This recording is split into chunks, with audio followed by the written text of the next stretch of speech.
U.S. President Donald Trump has pledged to address the high levels of gun violence in Chicago, following a violent Labor Day weekend that saw 8 people killed and over 50 injured. Trump took aim at Illinois Governor J.B. Pritzker, suggesting federal intervention is needed to combat crime. However, Pritzker and local officials have rejected Trump's desire to send National Guard troops to the city, calling it un-American. The city has seen a significant drop in violent crime this year, with shootings down 37% and homicides by 32%. Despite this, Trump remains committed to taking action, saying he will solve the problem fast. Israeli officials approved plans to launch a ground invasion last month. Israel has begun its ground operation in Gaza City, with Israeli Defense Forces Chief of the General Staff, Lieutenant General Eyal Zamir, confirming the move on Tuesday. The operation comes after weeks of escalating violence between Israel and Hamas. This is a developing story. The death toll from the 6.0 magnitude earthquake in eastern Afghanistan has risen to at least 1,411 people, with over 3,100 injured.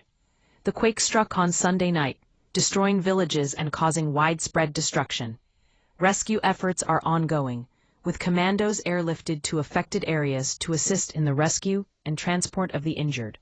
A second earthquake struck on Tuesday, measuring 5.2 magnitude, further complicating relief efforts. The cast of the K-pop-inspired series K-pop Demon Hunters recently discussed their favorite songs from the show's soundtrack.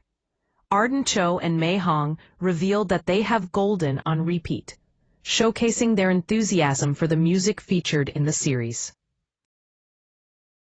Dr. Richard Besser, a former acting director of the Centers for Disease Control and Prevention, CDC, has publicly denounced Robert F. Kennedy Jr.'s handling of public health issues. In an op-ed piece, Dr. Besser expressed concerns that RFK Jr.'s actions are endangering Americans' health. This criticism comes as part of a broader debate about the role of government agencies in addressing public health crises. Graham Linehan, co-creator of the UK sitcom Father Ted, was arrested at London Heathrow Airport on Monday over several social media posts criticizing transgender activists. The police alleged that Linehan's posts incited violence against trans individuals. Linehan denied any wrongdoing and claimed he was targeted for his views on free speech. He was released on bail with a condition to not use X, the platform where the posts were made. The arrest has sparked controversy, with several high-profile figures, including Harry Potter creator J.K. Rowling, condemning the move as an attack on freedom of expression. Actor Charlie Sheen has opened up about his struggles with addiction, revealing that a fear of fading stardom led to a spiral of drugs and booze. In an interview, Sheen explained that he dabbled in various substances, including crack, opiates, and heroin, but eventually chose to get sober after realizing the impact on his family.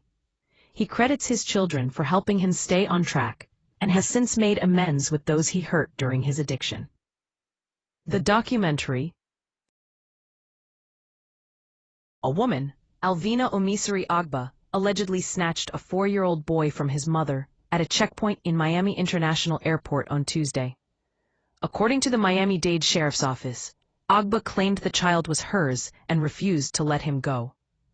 Witnesses intervened to protect the child, and Agba was later arrested inside the airport. She faces charges of interference with custody and 2 counts of battery. The incident occurred while the mother was standing in line at a checkpoint, and Agba allegedly offered to help soothe the crying child before taking him away. When the mother asked for her son back, Agba said, "No, this is my child," and wrapped her legs and arms around the boy to prevent him from moving. Witnesses, including Naylit Montano, grabbed the child to prevent further harm, and 3 men stood between them and Agba, preventing her from taking the child again. Agba was arrested after fleeing and later told deputies she remembered a wall with a rainbow on it that would help soothe the child, but did not remember what happened after that. She claimed God told her to take the child. North Carolina Tar Heels coach Bill Belichick's coaching debut ended in a 48-14 blowout loss to TCU on Monday night. In his first post-game press conference, Belichick acknowledged that the team needs to improve in every phase of the game. The Tar Heels started strong with an opening drive touchdown, but struggled to maintain momentum as TCU adjusted and ran away with the game. With over 70 transfers joining the program this season, it was always going to be a challenge for Belichick to turn the Tar Heels around immediately. The team will look to bounce back in their next game against the Charlotte 49ers on Saturday. The Cook County Medical Examiner's Office has deemed the drowning of 63-year-old Nabil Afzal a homicide, according to information provided to Fox News Digital by a spokesperson for the office. The incident occurred on Saturday when the Chicago Fire Department recovered the body of an unidentified adult male from the water. The police department is now investigating the incident as a homicide.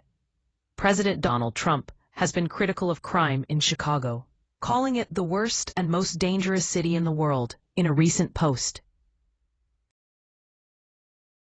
San Diego Padres relief pitcher Jason Adam was carted off the field after collapsing in pain during a game against the Baltimore Orioles on Monday. Adam attempted to make a play on a grounder, but immediately crumpled to the ground. He said he felt a pop in his quad and knew it wasn't good. The 34-year-old reliever has been spectacular for the Padres this season, posting a 1.93 ERA and striking out 70 batters over 65 and third innings. Adams' injury may end his season, with an MRI confirming the extent of the damage. The Padres trail the Los Angeles Dodgers by 2.5 games in the National League West. A federal appeals court has ruled in favor of President Donald Trump's administration, lifting a block on the temporary withholding of $16 billion in climate grants. The D.C. Circuit Court found that the lower court overstepped its authority in blocking the grant review, and that the EPA was acting within its role to provide oversight. The ruling is a victory for Trump's efforts to rein in government spending and reduce waste. The case relates to grants awarded under the previous administration to 5 nonprofits, which were later reviewed by the new EPA and sought to be cut off due to concerns about self-dealing and conflicts of interest. A new brainwave test called Fastball EEG can detect early signs of Alzheimer's years before diagnosis, in just 3 minutes. The test records electrical activity in the brain as a person looks at images, and is designed to pick up on mild cognitive impairment, which often precedes Alzheimer's. Researchers from the University of Bath and the University of Bristol tested the tool in patients' homes, finding that those with MCI had significantly reduced memory-related brain responses compared to healthy older adults. The study was funded by the Academy of Medical Sciences and supported by dementia research charity Brace. Republican Senator Joni Ernst of Iowa formally announced on Monday that she will not run for re-election in next year's midterms. The 55-year-old senator, who was first elected to the Senate in 2014, cited family reasons for her decision. Having been raised in a family who has given me so much love and support, now as our family ages and grows, it's my time for me to get back to them, Ernst said in a video posted to social media. The senator's decision creates an open seat in Iowa, which Republicans are expected to defend. GOP Representative Ashley Hinson is planning on running to succeed Ernst, multiple sources confirmed last week to Fox News. Democrats are also targeting the state, with 4 candidates already running for Senate in Iowa. To secure your older Apple Mac, follow these 10 essential protection methods. Keep your device up to date with automatic updates, update apps and browsers, strengthen password protection, enable 2-factor authentication, 2FA, install strong antivirus software, turn on File Vault to encrypt data, use a VPN, remove unused apps and system extensions, run as a limited user account for everyday use, and back up your data regularly. By taking these steps, you can stay ahead of threats and keep your Mac secure. Former NYC Mayor Rudy Giuliani has been released from the hospital after being involved in a car crash in New Hampshire on Saturday night. According to his business associate, Ted Goodman, Giuliani is recovering well and was helping a domestic violence victim when his car was struck from behind minutes later. The incident occurred on Interstate 93 in Manchester, and no charges have been filed in connection with the crash. Giuliani suffered a fractured thoracic vertebrae, multiple lacerations, and contusions to his left arm and lower leg. President Donald Trump said Friday that Israel's support in Congress and around the world has declined in recent years due to left-wing U.S. politicians rallying against Israel and the growing unpopularity of its war in Gaza. Trump, who has been a strong ally of Israel during his presidency, defended Israel's war against Hamas in Gaza, but said he has observed how it has hurt the country's global image. He recalled how criticizing Israel was never as common as it is today, as high-profile Democratic members of Congress have criticized the war in Gaza and accused the country of killing innocent Palestinians. Royal author Valentine Lowe reveals the story in his new book Power and the Palace, which explores the relationship between the monarchy and Britain's political leaders. According to an excerpt, Queen Camilla was on a train to London's Paddington Station in the mid-1960s when a man next to her reached out and tried to touch her. The now 78-year-old told former Prime Minister Boris Johnson about the attack when he was mayor of London. Camilla took off her shoe and bashed the assailant in the groin, leading to his arrest. This experience has had a lasting impact on her work as the wife of King Charles III, particularly in supporting charities that help survivors of domestic violence. A representative for rapper Snoop Dogg has denied a comment addressing backlash over his criticism of LGBTQ characters in children's films, calling it fake. The comment appeared on a Hollywood Unlocked Instagram post, but a source close to the rapper told Deadline that it did not come from anyone on his team. This comes after Lauren Gunderson, a writer who worked on Pixar's Lightyear, defended the inclusion of a same-sex couple with a child and criticized Snoop's remarks. Snoop explained during an August appearance on Sarah Fontenot's It's Giving podcast that he took his grandson to see Lightyear and was caught off guard by the LGBTQ content. A Florida City Council meeting turned chaotic as residents opposed a plan to replace a World War II veterans memorial with a government campus redevelopment project. Boca Raton residents John Perlman and Buffy Tucker, who are part of the grassroots group Save Boca, spoke out against the proposal, citing concerns about preserving the park's historical significance and community value. The city's redevelopment plan would transform the space into a mixed-use project featuring a new city hall, residential building, park, community center, office space, retail, and a 150-room hotel. However, residents are petitioning for two proposed amendments that would require voter approval before any major sale or lease of city-owned land. The City Council has not made a decision on the matter yet, but officials value community feedback. Bucks News Opinion newsletter highlights Taylor Swift's endorsement of marriage, which defies the left's views on the institution. The newsletter also features articles on Saudi Arabia's disruptor, MBS, and his impact on the kingdom in 10 short years. Additionally, it covers the Minneapolis Catholic school shooting and how some dismiss it as a religious hate crime. Other topics include Brian Kohberger, Karen Reed, and Donald Trump's policies. A new report reveals that more than 14,000 migrants who had hoped to cross into the United States have turned back and reversed course due to the Trump administration's hardline border enforcement policies. The phenomenon, referred to as reverse flow migration, has mainly impacted migrants fleeing economic and political turmoil in Venezuela. Since 2017, around 8 million people have fled the crisis in Venezuela. The report links the reversal to President Donald Trump's border policies, with 46% of migrants citing policy changes and 49% saying they could not enter the U.S. An Army football player is being hailed as a hero after he and his father jumped into action in upstate New York over the weekend, pulling a man out of a disabled vehicle moments before it went up in flames. Larry Pickett Jr., a second-year cadet at the United States Military Academy at West Point, and a safety for the Army Black Knights, was spending the weekend with his family following Friday night's game against Tarleton State. On the way back to camp this Saturday night, Larry Jr. recalled getting out of the car with his father, Larry Pickett Sr., to check out downed power lines when they saw a car that had crashed into a utility pole. Video shared by his father on social media showed the harrowing moment the two charged towards the vehicle, pulled the man out, and carried him towards safety. Get your yard clean this fall with these 9 essential tools, including leaf blowers, lawn mowers, mulchers, and more. From cordless electric blowers to gas-powered mowers, find the perfect tool for your yard's needs. Whether you're dealing with leaves, branches, or dog droppings, these tools will make cleanup faster and more efficient.